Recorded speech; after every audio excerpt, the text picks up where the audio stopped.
In a world where power is currency and secrets are weapons, one woman built an empire from the shadows, not with bullets, not with bodies, but with indulgence.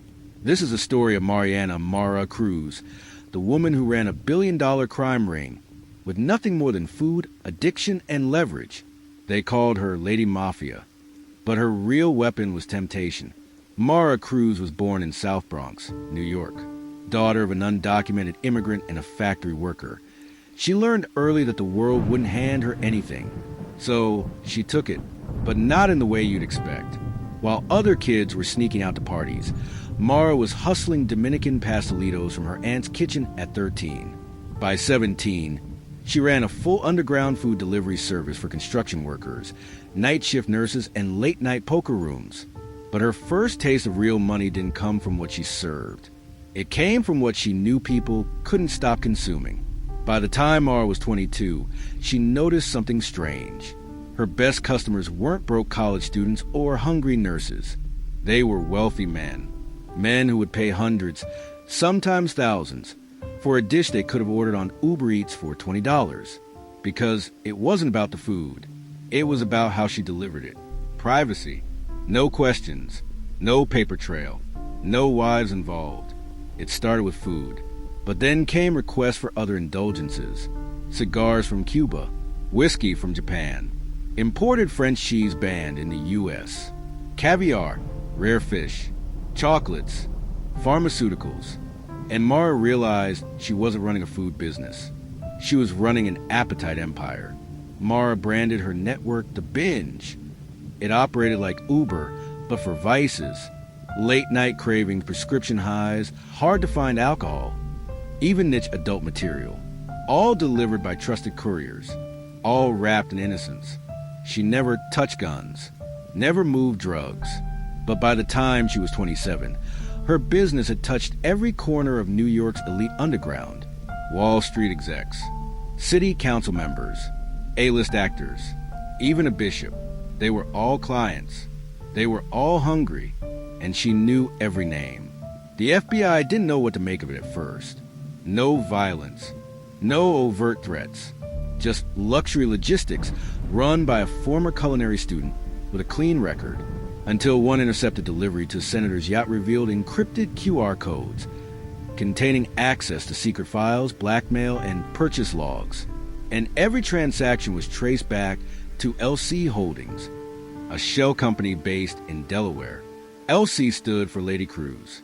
Lady Mafia had a real name now, and the feds wanted her badly. Mara was always 10 steps ahead.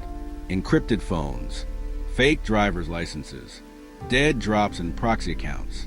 But power creates arrogance, and Mara's one mistake was trusting her cousin Leo. Leo ran distribution for The Binge on the West Coast. He was flashy, impatient, wanted to turn it into a streaming app for indulgence. He called it Vice Flicks. She told him no. He launched it anyway, and 6 months later, the FBI caught him with 11 terabytes of client data. The arrest of Leo Cruz was the crack that broke the dam. Within weeks, over 40 high-profile clients were subpoenaed. 2 couriers flipped and turned informants. And Mara? She vanished. Her penthouse in Manhattan was empty. Her cars left behind. Her offshore accounts frozen. The media went wild. Lady Mafia escapes FBI. The Binge Queen disappears. Did she bribe her way out? But the truth was worse. Unbeknownst to anyone, Mara had stashed away a 7-figure crypto wallet and a backup ID under the name Araceli Mendez. She disappeared to Puerto Rico, where she laid low in a beachside safe house with 1 burner phone and 1 rule. If it rings twice, run. For 7 months, she stayed off the grid. No contact with family. No orders. No indulgences. Until one morning, the phone rang twice. It wasn't the FBI. It wasn't the DEA. It was the real mafia. See, Mara's clean image had disrupted traditional operations. She never paid street tax, never asked for protection. And while the law saw her as clever, the mafia saw her as competition. They wanted her client list. They wanted her methods. And they were willing to burn down everything to get them. In late October, 5 of Mara's former couriers were found dead, all with the same symbol carved into their palms, a knife inside a fork. The message was clear: stop feeding the rich, or starve with them. Mara couldn't run anymore. She couldn't go to the feds. She couldn't return to the business, but she could retaliate in her own way. On November 3rd, a dark web file was posted titled The Indulgence Files.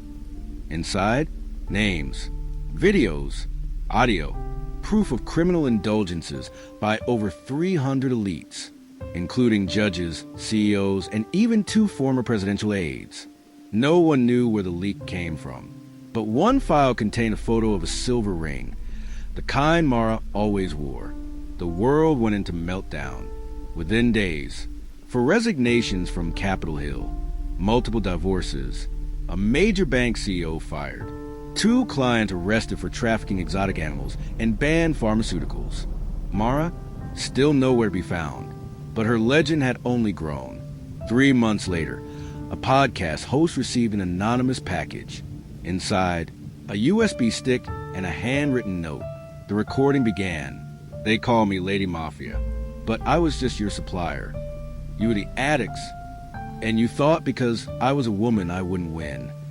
But let me remind you, no one controls appetite, not even you. Then silence. Some say she's in Barcelona. Others swear they saw her in a Tokyo jazz club under a different name. A few believe she's dead, silenced by the people she exposed. But one thing is clear: Mara Cruz didn't sell drugs. She didn't sell weapons. She sold something far more dangerous: access. In the underworld of indulgence, she wasn't a victim. She wasn't a pawn. She was a dealer. And her name was never forgotten.